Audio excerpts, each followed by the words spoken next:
Advocate Pramod, Naveen ബാബുവിൻ്റെ കുടുംബത്തെ ഇങ്ങനെ കഷ്ടപ്പെടുത്താതെ മറക്കാനൊന്നുമില്ലെങ്കിൽ, അല്ലെങ്കിൽ പാർട്ടിയിലെ ഉന്നതരെ സംരക്ഷിക്കാനില്ലെങ്കിൽ, അല്ലേ, സ്റ്റേറ്റ് സ്വന്തം നിലക്ക് CBI അന്വേഷണം ആവശ്യപ്പെടേണ്ടതല്ലേ? അവിടെ പോലും നമ്മുടെ സംശയങ്ങൾ അത് കൃത്യമായിട്ട് അത് ബലപ്പെട്ട് വരികയാണ്. അങ്ങനെ തന്നെയല്ലേ മനസ്സിലാക്കേണ്ടത്? നമ്പ്യാർജി, ഒരു കാര്യം നിങ്ങൾ എപ്പോഴും മനസ്സിലാക്കും. കാരണം അവരുടെ കൂട്ടത്തിൽ ഒരാള് ഇതിൽ കുറ്റകൃത്യത്തിൽ പങ്കാളിയാണ്. അത് അന്വേഷണത്തിൽ വന്നാൽ കൂടുതൽ ആളുകൾ പെടുമെന്ന് കണ്ടാൽ ഏത് ഗവൺമെന്റ് ആണ് ഇതിനെ അനുകൂലിക്കുക? നിങ്ങളൊരു കാര്യം കൂടി മനസ്സിലാക്കണം. കേരളത്തിലെ ഓരോ ജില്ലകളിലും ഭൂമാഫിയ ഗ്രൂപ്പുകളുണ്ട്. ഇതെല്ലാം കൺട്രോൾ ചെയ്യുന്നത് ഈ പറഞ്ഞ പോലെ തലപ്പത്തിരുന്ന ഒരാളാണ്. ഞാനിപ്പോ പറഞ്ഞപ്പോഴാണ് മനസ്സിലായത്, ഈ പറയുന്ന വ്യക്തി AKG സെന്ററിലെ സെക്രട്ടറിയോ എന്തോ ആയിരുന്നു. അപ്പൊ തന്നെ മനസ്സിലാക്കി കൂടെ. ഓരോ ജില്ലയിലും ഇപ്പൊ എന്റെ തൃശ്ശൂർ ജില്ലയിൽ എനിക്ക് എടുത്തു പറയാം, റവന്യൂ മിനിസ്റ്റർ രാജനാണെങ്കിലും അയാൾക്ക് പോലും ഒരു സ്റ്റോപ്പ്, അതില് ഈ അഴിമതിക്ക് ഒരു സ്റ്റോപ്പ് വെക്കാൻ പറ്റില്ല. കാരണം ഒരുപാട് കാര്യങ്ങളിൽ ഞാൻ ടേക്കപ്പ് ചെയ്ത ഒരുപാട് വിഷയങ്ങൾ ഞാൻ കണ്ടിട്ടുണ്ട്. ഇതിലെന്താ, ഇവരെല്ലാം ഒത്തുകളിയാ.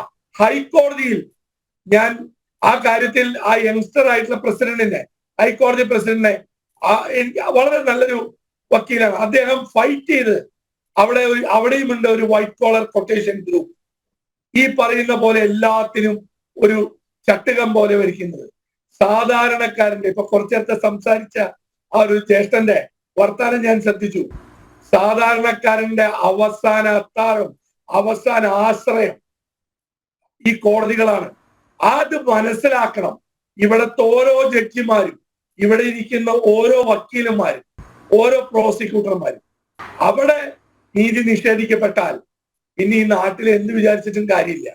നിങ്ങൾ എഴുതി വെച്ചോളൂ, ഇതിന്റെ അന്വേഷണം ഞാൻ ആ ഒരു പ്രതീക്ഷയിലാണ്. അഭയ കേസ് പോലെ ഇതും വരും ഒരു കാലത്ത്. ഇതുപോലെ ഫൈറ്റ് ചെയ്തല്ലേ അത്. ഒന്നുമില്ല എന്ന് പറഞ്ഞ് അവസാനം നമ്മൾ കണ്ടില്ലേ, സത്യം മറച്ചു വെക്കാൻ പറ്റില്ല.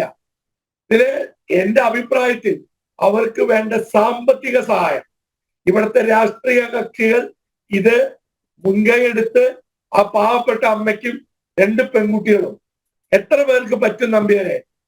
ഡൽഹിയിൽ പോയി സുപ്രീം കോടതി അഭിഭാഷകരെ കണ്ട് അവരുടെ റെമ്യൂണറേഷൻ പറ്റില്ല. It's not easy. മനസ്സിലായില്ലേ? അവിടെയാണ് നമ്മളൊരു കൈത്താങ്ങായിട്ട് ഈ കള്ളത്തരം പുറത്തു വരണമെങ്കിൽ ആത്മാർത്ഥമായിട്ടാണ് ഇതിലെ പ്രതിപക്ഷങ്ങൾ, BJP ആയാലും കോൺഗ്രസ് ആയാലും നിന്നെങ്കിൽ ആ അമ്മയ്ക്കും മക്കൾക്കും വേണ്ട എല്ലാ സഹായം ചെയ്തു കൊടുക്കണം. നിങ്ങൾ ഒരു കാര്യം കൂടി എഴുതി വെച്ചോളാം നമ്പ്യാരെ, ഈ പെട്രോൾ പമ്പ് ഇത് കണ്ടുപിടിക്കാൻ കേന്ദ്രം ഭരിക്കുന്ന ഗവൺമെന്റിന് പറ്റില്ലേ? ഇതിന്റെ പിന്നില് BJP കുറെ പ്രസ്താവനകളൊക്കെ ഇറക്കിയവരല്ലേ, അവര് വിചാരിച്ചാൽ കണ്ടുപിടിക്കാൻ പറ്റില്ല. ഇതാരാണ് ഈ പെട്രോൾ പമ്പ്? ഞാൻ മനസ്സിലാക്കിയത് ഇപ്പൊ പറയുന്നത് വെച്ചിട്ട് ഒരു പെട്ടിപ്പീഡിയ നടത്താനുള്ള സാമ്പത്തിക സ്ഥിതിയില്ല. ഇത് കണ്ടുപിടിക്കണം. ഇതുപോലെയാണ് ഓരോന്നിലും. നിങ്ങൾ ഓരോന്നും മനസ്സിലാക്കിക്കോളൂ. വികലാംഗരുടെ പേരിലുള്ള പെട്രോൾ പമ്പാണ് ഈ കരുവന്നൂർ കേസിലെ മുഖ്യപ്രതി നടത്തിക്കൊണ്ടിരിക്കുന്നത്, വികലാംഗനെ അലൗട്ട് ചെയ്തത്. അപ്പൊ അതുപോലെ അഴിമതികൾ നടക്കുന്ന നാളെയുമാണ്. ഇനി ഇതിനെല്ലാം ചുക്കാൻ പിടിക്കാൻ ഞാൻ പറയുന്നില്ല. അറിയാത്തൊരു കാര്യം പറയുന്നത്, മുഖ്യമന്ത്രി ഇത് നേരിട്ട് അറിയുള്ളൂ, അതെനിക്കറിയില്ല. പക്ഷെ ഒരു കാര്യം ഉറപ്പാണ്, ഒരു സംഘം, വൈറ്റ് കോളർ കൊട്ടേഷൻ സംഘം, അത് സംസ്ഥാനത്ത് പ്രവർത്തിക്കുന്നുണ്ട്. അവരാണ് ഇതിന്റെ പിന്നിൽ മുഴുവൻ. അദ്ദേഹം ചോദിച്ച പോലെ ആ അമ്മയ്ക്കും മക്കൾക്കും വേണ്ടത് ആകെ എന്താ? ഒരു അന്വേഷണം. അതിനെ തടസ്സം വെക്കാതെ അത് CBI അന്വേഷിക്കട്ടെ, കുറ്റക്കാരാണെങ്കിൽ കണ്ടുപിടിക്കട്ടെ എന്ന് പറയാനുള്ള ആർജവം വേണം. അതാണ് സത്യസന്ധരായ കമ്മ്യൂണിസ്റ്റുകാർ ചെയ്യേണ്ടത്. ഒരുപാട് പേരോട് ഞാൻ സംസാരിച്ചു, എല്ലാവർക്കും ഇതേ ദുഃഖം തന്നെ പറയാനുള്ളൂ. അതുപോലെ തന്നെ ഏറ്റവും ഞാൻ പറഞ്ഞല്ലോ, ദയനീയമായി തോന്നിയത് ആ ജയിലിൽ നിന്ന് ഇറങ്ങുമ്പോഴുള്ള സ്വീകരണം. അത് തന്നെ കാണിക്കുന്നത് ഇവരുടെ ഈ മുഷ്കാണ്. അത് ഒരു കാലത്ത് ജനം മനസ്സിലാക്കും. അല്ല വക്കീലെ, അങ്ങനെ സ്വീകരണം കൊടുത്തില്ലെങ്കിൽ പണി കിട്ടും, അവർക്കറിയാം കൃത്യമായിട്ട്. അതുകൊണ്ടാണ് സംസ്ഥാന സെക്രട്ടറിയുടെ ഭാര്യ തന്നെ പോയി സ്വീകരിച്ചത്. അന്തർധാര സജീവമാണ്. CPM സംസ്ഥാന സെക്രട്ടറി ഉൾപ്പെടെയുള്ളവർക്ക് കാര്യങ്ങൾ കൃത്യമായിട്ട് അറിയാം. ഈ നേരത്തെ പറഞ്ഞ ഭൂമാഫിയ ഉണ്ടല്ലോ, ലാൻഡ് മാഫിയ, അതിനെക്കുറിച്ച് അന്വേഷിക്കണം. അല്ല ഇതേ ഞാൻ പറഞ്ഞേ. ഇതില് ആ സ്ത്രീ വന്നപ്പോ പിന്നെ ഞാൻ അന്വേഷിച്ചപ്പോഴാണ് അറിയുന്നത് അവര് കാരണം ഒരു ആന്തൂരിലെ സാജൻ ആ തൂങ്ങി മരിച്ച കഥ. മനസാക്ഷി എന്നിട്ട് ഇല്ലാത്തവരുടെ എന്ത് സംഭവിച്ചു? അതായത് ഞാൻ പറഞ്ഞേ, ഈ നാട്ടിൽ ഇത് കാണുന്നത്, ഇത് ജനം കാണണം, ജനം തിരിച്ചറിയണം. എന്നിട്ട് ജനം ഇനി ഒരു അവസരം കിട്ടുമ്പോൾ ഈ മണ്ടത്തരത്തിനും ഹിറ്റിന് പിന്നാലെ പോവാതെ കൃത്യമായി ഇവരെ എല്ലാവരെയും പിടിക്കണം. ഈ പ്രതിപക്ഷത്ത് ഇരിക്കുന്നവരോട് എനിക്ക് പറയാനുള്ളത് 2 ദിവസവും 3 ദിവസത്തേക്ക് അല്ല, ഇതിന് പിന്നാലെ നിന്ന് വേണ്ട സാമ്പത്തിക ലീഗൽ സഹായം. വക്കീലെ, വിഷമത്തോടെ പറയട്ടെ, ഈ സ്വയം വിമർശനാത്മകമായിട്ട് തന്നെയാണ് പറയുന്നത്. പുതിയ വാർത്തകൾ വരുമ്പോൾ അതിൻ്റെ പിറകെ പോകുന്നു. ഇതിനൊരു അന്തവും ഇല്ലാതെ ഇങ്ങനെ പോവുകയാണ്. ഇനിയിപ്പോൾ കുറ്റപത്രം സമർപ്പിക്കുന്നതോടെ അവിടെ അവസാനിക്കുന്നു. അല്ലെങ്കിൽ നവീൻ ബാബുവിൻ്റെ കുടുംബം ഉന്നത നീതിപീഠത്തിൽ പോരാട്ടം തുടരണം. അപ്പോഴും ആ തുടക്കത്തിലുള്ള ഗൗരവം ആരുടെ ഭാഗത്തുനിന്നും ഉണ്ടാകുന്നില്ല എന്നുള്ളതാണ്. ഞാന് ഇതിലൊരു കാര്യം പറയാം. ഇപ്പൊ റിപ്പോർട്ടർ ചാനൽ ഒരു കാര്യം ചെയ്യുന്നുണ്ടല്ലോ, അതുപോലെ നിങ്ങൾ ഏറ്റെടുക്കണം. അതാണ് എന്റെ റിക്വസ്റ്റ്. കാരണം ഇത് ആരെങ്കിലും ഒരാളെ ഏറ്റെടുത്താൽ ഇതിന്റെ അറ്റമെത്തും. ഇതെന്താന്ന് വെച്ചാൽ ഈ പാവം പിടിച്ച അമ്മയും 2 പെൺമക്കളും. നമ്പ്യാരൊന്ന് ആലോചിച്ച് നോക്കൂ. നമ്മുടെ കുടുംബത്താണ് ഇത് പറ്റിയെന്ന് വെച്ചാൽ ഞാൻ വിശ്വസിക്കുന്നില്ല സുപ്രീം കോടതിയിലെ ഓരോ സീനിയർ അഭിഭാഷകര് വേണമെന്ന് പറയുന്നത് അവിടെ face value is very important. അതിലൊന്നും വിശ്വസിക്കുന്ന ആളല്ല ഞാൻ.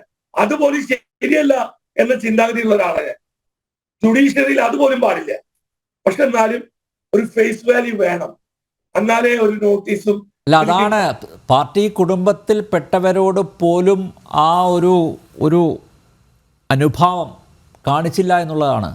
ഞാൻ മനസ്സിലാക്കുന്നത്. നേരത്തെ പറഞ്ഞ പോലെ NGO യൂണിയനിൽ സജീവമായി പ്രവർത്തിച്ച നവീൻ ബാബു മാത്രമല്ല, മഞ്ജുഷയുടെ കുടുംബം എല്ലാവരും പാർട്ടിയിൽ വിശ്വാസം അർപ്പിച്ച് പോന്ന ആളുകളാണ്.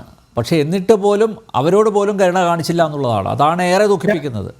ഞാൻ വിശ്വസിക്കുന്നത് പത്തനംതിട്ട ജില്ലയിലെ സത്യസന്ധരായ സഹാക്കൾ ആ കുട്ടികൾക്കും ആ അമ്മയ്ക്കും വേണ്ട സാമ്പത്തിക സഹായം ചെയ്യുമെന്ന് ഞാനൊരു വിശ്വസിക്കുന്നു. കാരണം ഞാൻ മനസ്സിലാക്കിയത് ഇപ്പൊ ആരൊക്കെയോ തുറന്നു പറഞ്ഞു തുടങ്ങി ഇത് കുറെ പേര്. ഞാൻ കണ്ടു അദ്ദേഹം ഈ മരിച്ച സമയത്ത് ഏറ്റവും ശക്തമായി സംസാരിച്ച ഒരാളാണ്. ഇപ്പൊ എന്തോ സ്ഥാനം കിട്ടിയില്ല എന്നൊക്കെ പറഞ്ഞ ഒരു വ്യക്തി, എനിക്ക് അതിന്റെ പേര് ഓർമ്മയില്ല, പത്മകുമാർ.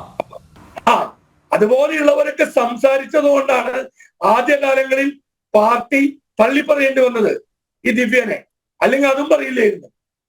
അപ്പൊ പത്തനംതിട്ട ജില്ലയിലെ സത്യസന്ധരായ, പത്തനംതിട്ട ജില്ലയിലല്ല കേരളത്തിലെ സത്യസന്ധരായ സഖാക്കൾ ഈ പാവം പിടിച്ച അമ്മയ്ക്കും 2 മക്കൾക്കും കൂടെ നിൽക്കണം.